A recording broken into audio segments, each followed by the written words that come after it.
Welcome back. It is the day before our federal election. I'm thinking by now you probably cast your ballot, but maybe not. Maybe you haven't done it yet. You only have about another day or so to do it if you live here in Oregon.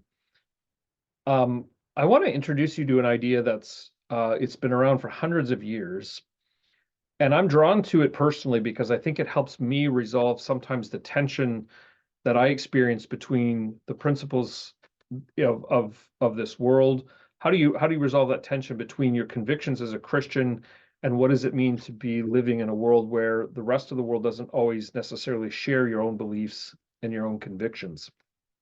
This framework of thought, or this idea, is called the two kingdom theory, or the two kingdom idea of government.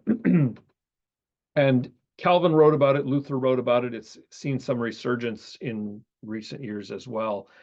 It's there's a lot of detail, so I'm really going to simplify it. And I'm going to try to show you how some of this can maybe help you as you go to the ballot box. Two kingdom theory says that God establishes government over really two different spheres or realms of life. He exercises his authority over the affairs of the whole world, including, and in this case specific to, like, civil government and society as a whole. And there's the kingdom of spiritual realities. And Christians have a role to play in each of those realms. And of course, God's authority is over all things, but he governs them just a little bit differently.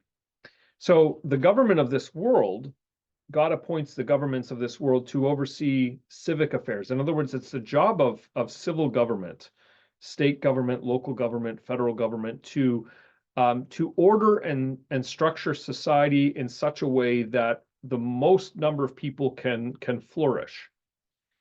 So the job of civil government is not to focus on creating moral principles that are consistent with Christianity. In other words, it's not the job of civil government to create a sort of a spiritual reality. It's the job of civil government to create a well-functioning and well-ordered society where justice is ensured, where wrongdoers are punished, where righteousness is allowed to flourish, where freedom is allowed where freedom is practiced, where the economy is allowed to function well. All of those other things that make a society healthy and flourishing, civil government falls into that realm. And then the other realm, the realm of God's authority, the realm of spiritual government, is about God's authority over the individual Christian. In other words, as a follower of Jesus, my loyalty and my allegiance has to be to Jesus, and I'm called to surrender every part of my life to him. And when I think about the kingdom of the realm of the spiritual kingdom, it's about how do I honor and obey Jesus in all parts of my life, in marriage and home and in family? How do I live as a disciple of Jesus in all of those different realms?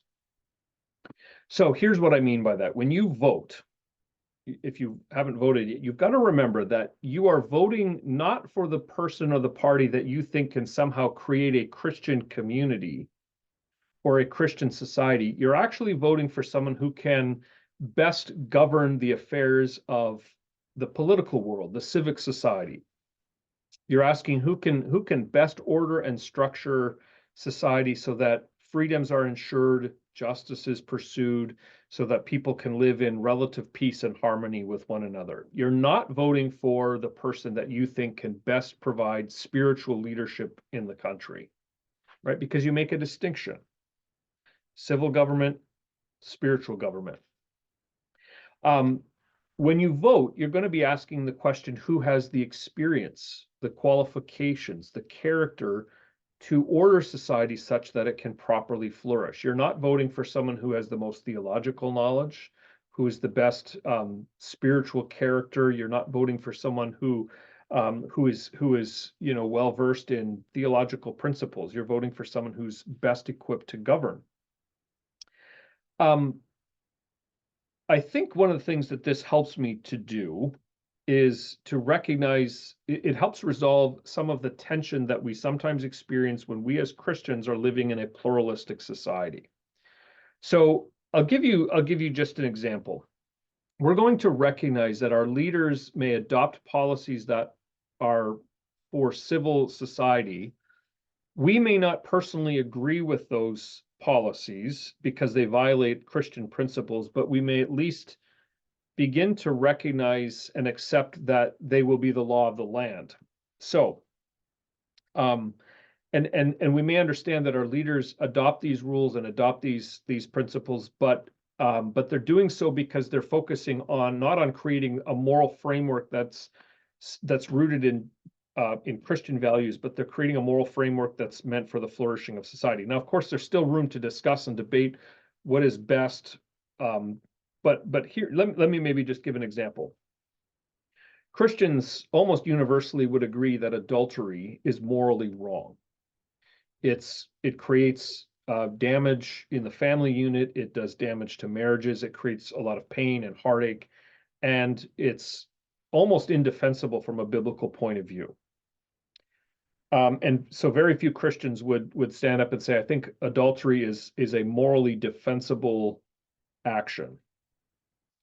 So in the realm of spiritual governance, most people would agree that adultery is wrong and it ought not to be done.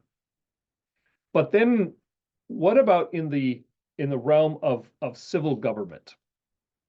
I think most people would say, well, even if we think that that violates Christian conviction, we don't necessarily want that to be enshrined in the law of the land so that adultery becomes illegal. Because we recognize that for the flourishing of society, people are going to have freedom to make moral choices of their own, and they're going to accept consequences for those. And so the government is going to allow freedom for people to do what is morally wrong.